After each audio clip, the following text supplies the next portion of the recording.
I told you the email. I said to her, listen, let that be the last time you do that. If it's something, you come to me. Because I've been working on this for 3 years. And honestly, from that, I've just... rubbed it the wrong way. Yeah, man, I asked to be removed from her because I didn't want to work with her anymore. Happy birthday to you.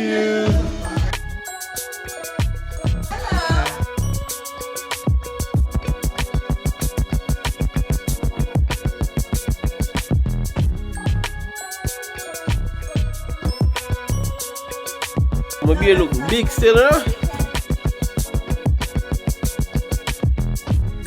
There we go.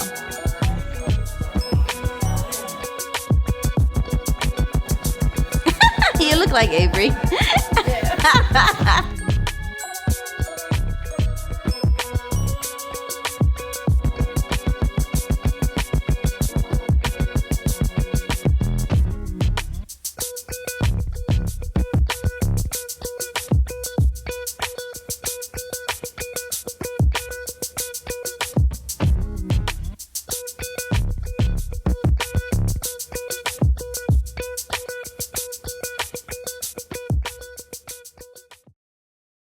Don't forget to like, share, comment, and subscribe. And turn on the notification bell right there. I wish I knew where about these. I'd quite like them for weekends. Although, God's willing, I will not be working weekends ever again. Can you put this over me? Put this where? Put it down, If I get... when you have that call with interview with those people? The 22nd. So the office already set up the appointment? Yeah, one of them called me and set it up. I don't know about the other one.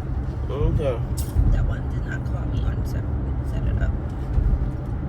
Easy, Miss. I can't do what I have to say though, this whole 10,000 steps in the interview, I think it's so risky because if you are invested in somebody so much that you're taking them to meet all these people, what then is the purpose of it, right? You're interested in them. Why you have to meet 10 people? And not for nothing. That doesn't mean that I'm committed. I've stopped looking because the longer the interview process, the more time people have to respond to my applications. And I'm not gonna say, oh no, because I didn't get the job yet. Yeah. Well, that's fine. And I guess no one expects you to like not be out there looking and thinking that you're just exclusive. But I think some of these companies do because they would get highly offended after they done like have you meet 10 million people, then probably say, oh, you have the job, and then expect you to say yes. I didn't know I had the job. I'm sorry, so and so already gave me a job. Alright. In my last hoorah in the job market, right? You know, I was interviewing with the last firm that I was with, and you know, it was multiple interviews. Like I spoke to the one person, maybe like 3 separate times. Who was this one person? The partner. And then I got moved on to the practical part and all that crap. But at the same time, I was in communication with another firm, and they knew that. But one of the benefits of that is it also kind of puts pressure on them to make a decision like, are we gonna move forward with this client? Keep right. With this new hire or not? Yeah. Because if so, we gotta move now because they might not be available. Because I was at like the final stage with our next company, right at the same time, and she knew this, so she you know, I guess she was like, all right, cool, let's just go ahead. Well, hopefully that's the sentiment if that ever happens to me. I mean, I feel like they also asked you about it because maybe the other company asked you. Yeah, they asked me, are you interviewing anybody else and where are you in the process and Well, I've not been asked that, so. I mean, the nursing field is kind of weird. It is kind of weird. I remember when I interviewed that it is and still is the most arduous interview I had to write all like essay, bro. But granted, it was for internship for students, and it was thousands. And you know, I did not know how big that internship was until after I got it and started. And then they started, you know, they were like going through. Okay, we receive application for thousands students nationwide, because, and they chose like, I think it was 8 of us, and it was all over the. I was proud of you, babe. Yeah, I mean, I'm looking back, I'm kind of disappointed in myself because I was so fixated on that first tax firm that that internship I didn't make the most of it.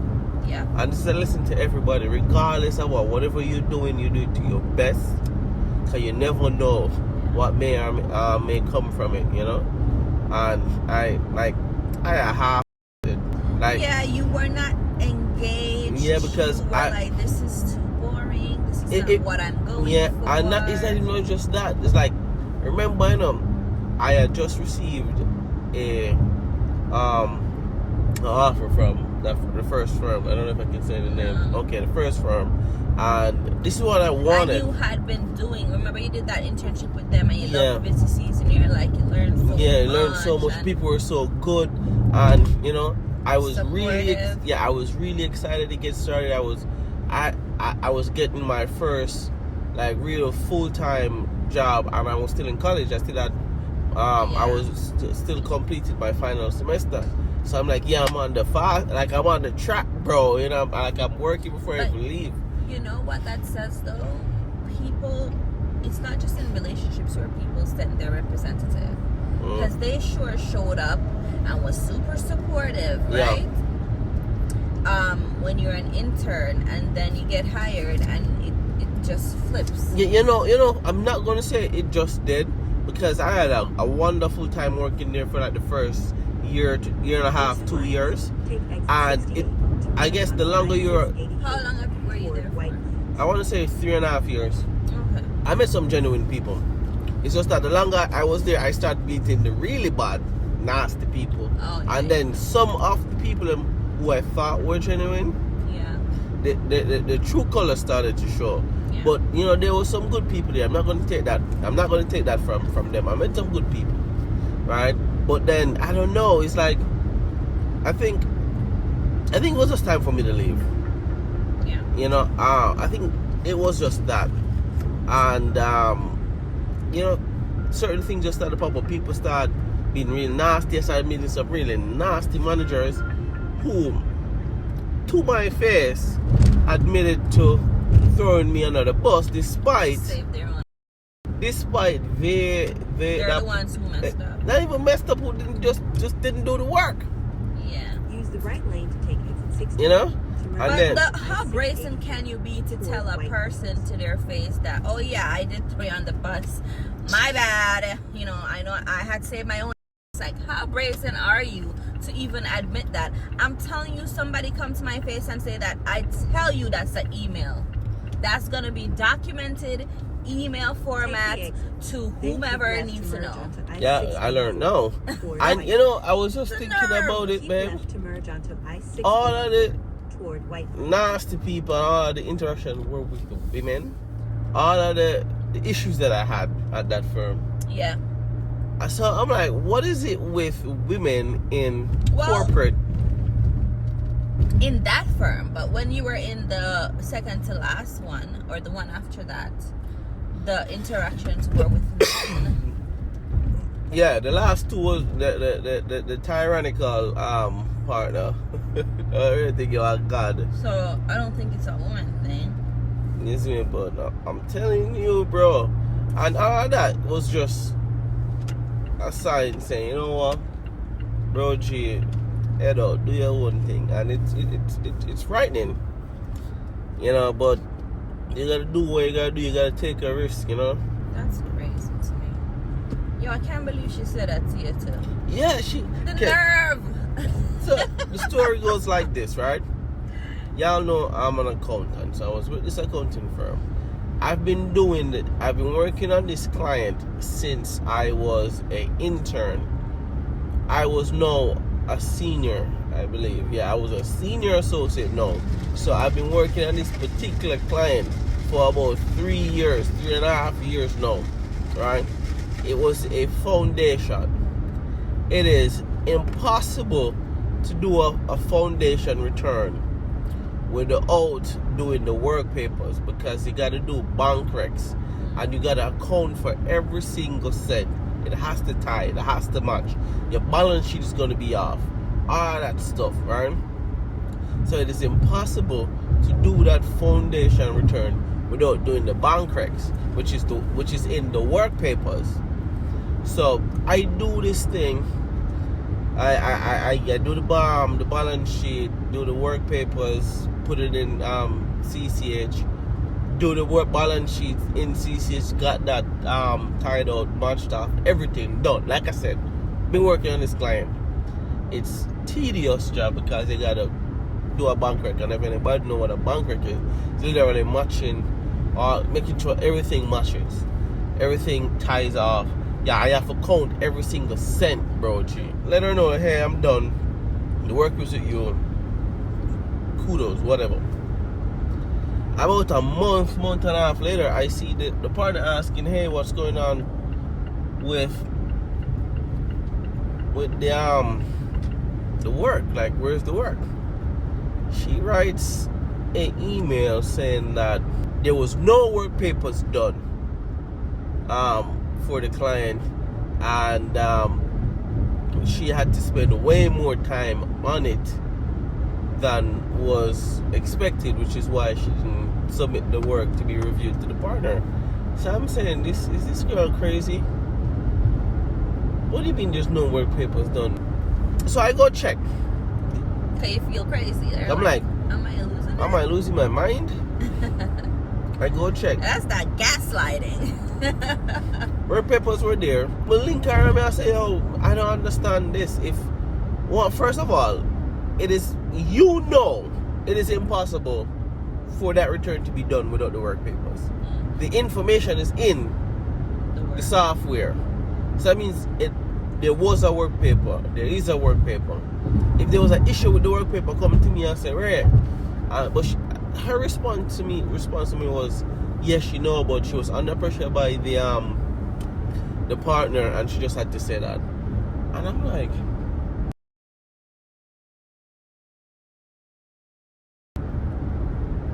I told you to email. I said to her, listen, let that be the last time you do that. If it's something, you come to me, because I've been working on this for 3 years, and honestly, from that, I've just rubbed it around with you. Yeah, man, I asked to be removed from it because I didn't want to work with her anymore. No, but you know what? I don't see why you should be removed from something you've been working on for so many years. I'm sorry, but I would have sent a email about that. No, first of all, when she said that, all the stuff you're saying, oh, it's not possible, but I would have responded. I did. I said that in an email that I CC'd to I responded to her email because she had sent that to the partner. So I responded and I said that is it possible to do rare. And then I had a face-to-face with her. Yeah, but I definitely that would have been an email. At that time I was like, hey, I'm convinced, I'm leaving. You've been through the ring, and I think something that I always said, I feel like you're too nice. I love to call people out. Don't you ever in your life think that you're gonna send an email trying to shade me when I'm doing my job. Yo, it's like, I don't know. I'm not the one. Yo, English A? In some situations, it's like I just don't like confrontation. And then also it's like, listen, I don't go for people. They come for me. And if you come for me, I shall respond. I don't trouble nobody. And that's something to say about me. Let me just go along with and just, be quiet. Me will hold down my head, but once you force me to lift up my head, me have to talk. But yeah, that's where I'm at now. Like after all of that, after all of those experiences, and I'm telling you, it's like, I feel like, and you took so long to even get that lesson, like stop letting people push you under the bus. Stop talking to people face to face. Everything needs to be an email. All of you tell me face to face. As per our conversation on Thursday, something, because you are not gonna have me looking like a fool out in these streets because you're incompetent. And and as me always say, life will always try to teach you a lesson until you learn it, you know. And it took me 3 separate firms to learn the lesson. And the lesson is go start your own business, bro. And work for them people, bro. You see me? But also you have to speak up for yourself. Yeah. You gotta put your foot down, and you don't have to tell somebody about their mama sometimes. Don't do that. Yeah, don't do that. But you have to be able to be a representative for yourself, right? You know, when you walk into the office and these boardrooms, you don't have a lawyer with you. You are your own lawyer. You know, you're your own support, and you have to be able to tell me about that, bro. Speak up about it. I'm sorry. Like, and if we see you send me too much share the email, best believe the next time I email you, CC boss on that email. I bet you respond nice the next time. Sure do. Because people want to be fresh, and they just don't want to do their jobs, and then they want to make it seem like you're the problem when they're the problem. Just you got to be careful in this corporate America world, man. You got to be careful. You can keep your head down, but you're not supposed to allow people to walk all over you, throw you under the bus, or anything of the sort. You know, the best thing I ever heard was, "Oh, Lacey, I never knew you were like that." Yeah, because you thought you could pull one over on me. Still on the fastest route. Because you thought that because I'm smiling and I'm so nice. Oh, I'm going on in that, bro, G. That, I don't know, that I wouldn't be defending myself, but that's not the case. You know, sometimes when you try to force something that just isn't meant for you, Yeah. these are some of the things that happen. You know? That's true. And sometimes you just sometimes you put yourself in some situation and places where you're not supposed to. You're not supposed to. And then you're there and it's just miserable and it cantankerous. Is that the word? I don't even know. I mean, that is a word. Is that the word you're going for? I have no idea. It just a very just hostile, toxic. And you're not supposed to do that. That's not what you're supposed to be doing. And listen, I know somebody who did that. You want to jump out of the frying pan and into the fire. Yeah, the thing is, sometimes you just have to just be able to just recognize it and say, you know what, alright, this is enough for me. After you give it your best. But I mean, like I try something, I just quit. I say, oh no. But genuinely give your best effort. And if you say, yo, it not work, then don't feel no way. Just move on, bro. Yeah. Be smart about it. You know, I tried. I honestly tried. I did 3 years, 3.5 years at that first firm. Then I did another 7 or 79 months at the other firm. Then I was laid off from that one. And then the last one I did was 4 or 5 months maybe. Yeah. And I had to leave that because it was the same of everything. Yeah, Corporate America is trash, and there will always be people who don't know how to do their jobs, who meet people who can do their job, who feel threatened, and now they try to make you out to be somebody you're not, or try to put you on the level that they actually are on, just so they can look like they're here. That's really what it is. People are just terrible. One thing I found, like, no, but you're lucky if you find someone who's genuinely invested and interested in your growth and your development, like genuinely. Yeah. Right? Because a lot of these people will say, yo, you know, this is a place to grow, this is where, you know, and They don't mean it. it's not the case, bro. That I literally had the last part say, yo, listen, don't ask your manager nothing. Yeah.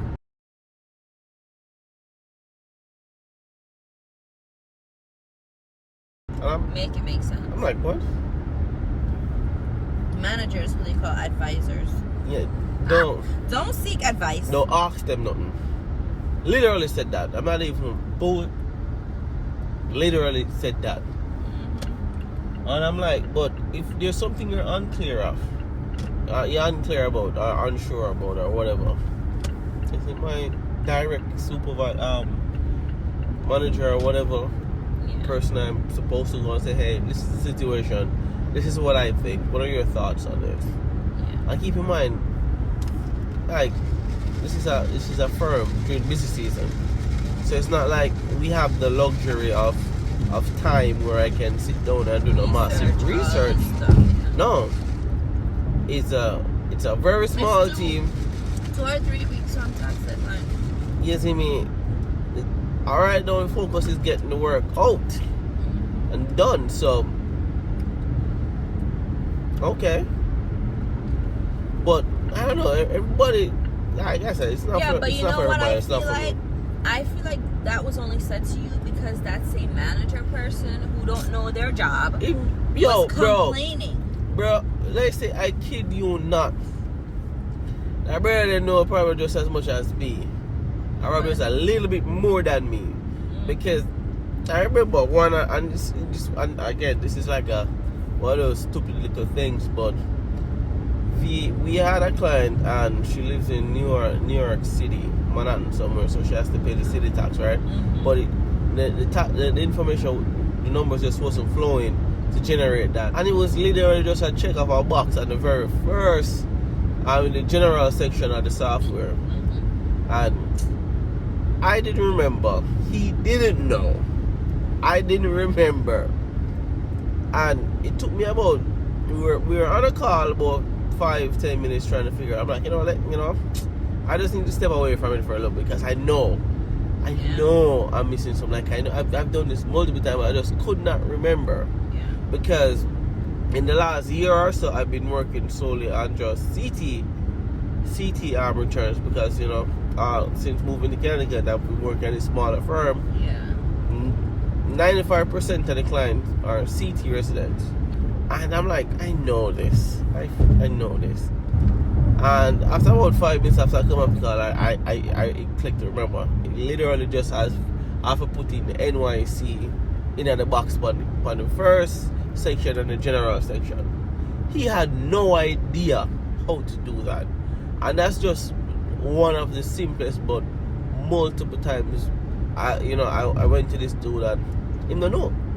I think that also affects how people represent themselves outside of that situation. So he's starting to feel like this dude knows more than me, and that's not a good look. So I think he internalized it negatively.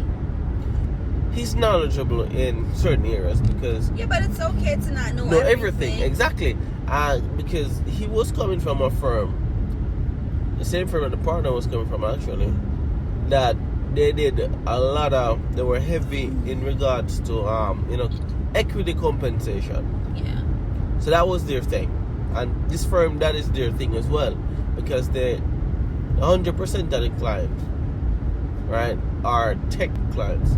But I had literally zero experience in that area, which was made known on the interview and all that. And despite that, because that's what I had to offer, and just how I am, my work ethic, all them crap. So came on first business season, so we're trying to get used to equity compensation and just how that is done, how it is filed, all the forms that are involved, all them something there. So as an inexperienced individual, I went to the person who I thought, experienced in such areas. Hey, this is the situation, this is what I think. These are some of the questions that I think we should ask. Broski, every time I have a conversation with someone, as soon as we go off my phone, him run to the partner. And I don't know if I think he goes there to seek validation, like, hey, this is what's happening, and I think this is what we're supposed to do. I don't know. So the same thing that I'm doing, which is going to my senior. This dude is doing the same, because he don't know, and he's going to his direct person above him, but yet still I'm being told, hey, yeah, don't do that. That's so crazy. No, but you know what I speculate when he goes there? In about He 10 gets months, called out on, you should know this, and then he said, oh no, I know, Yeah. but so-and-so, you know, had me thinking, like he puts it back on you. It kind of brings me back to my first point where you find yourself working with some people, not all, like some, and they're like, yo, yeah, this is a place for you to learn and grow, but that's not really Yeah. the case, because learning and growing means that you're going to be bumps. It's going to be okay. And you're gonna have questions. Questions. There has to be questions. Yeah. If anybody who ever work with me, I ask a lot of questions, because one thing I want to understand what I'm doing. I want to understand it, that we never have an issue with that again. It's just like it wasn't for me. I remember several years ago I read an article that not an article, it was a post on, I think it was on LinkedIn, about this dude, right? It was like, yo, he was working for one of the big fours, big accounting firm, one of the big four accounting firms. And it was like, yo, it was a miserable experience, bro. It's been miserable. And I think he either left or he was let go. It's the best movie ever made. Yeah, and it was he like, said. yo, And he's working for himself. yeah, he's working for himself. I'm like, yo, I was trying to do something that was wasn't meant for me. I was supposed to be doing. You know, and I never forget that. I never forgot that. And after everything that happened in the last year or so, I'm like, you know, I'm doing something that, like me, I go against the current, fight the flow of things. Yeah. So that's what I did. I decided to really invest in myself and stuff that I want to do. That's what we're doing, bro. That is what we are doing. Don't forget to like, share, comment, and subscribe. And turn on the notification bell right there.